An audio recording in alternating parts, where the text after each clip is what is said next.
हमारा बढ़नी बाजार से सैयद 10 भातार मांगेले कि हमारा बढ़नी बाजार से सैयद 10 भातार मांगेले।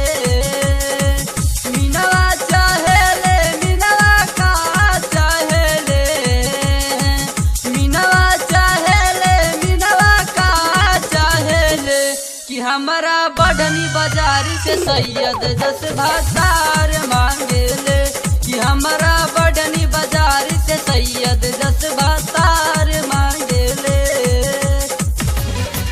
Mixed by DJ RK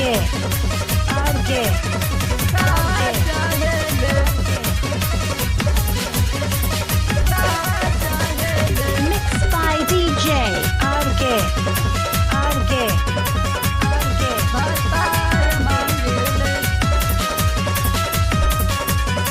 केहू के तनिको न घूने छोटे कपड़ा पहिर के घूमे का बताई हमें करह बारे में रोज न जाने के करा से मिले।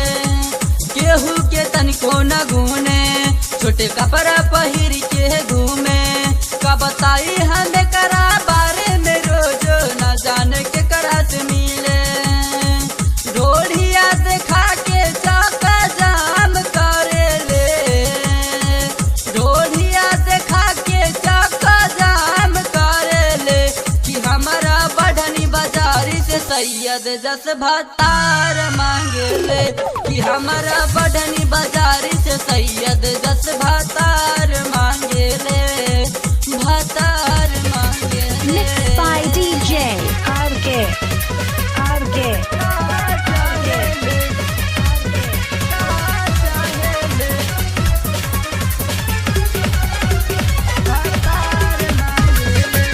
Mixed by DJ RK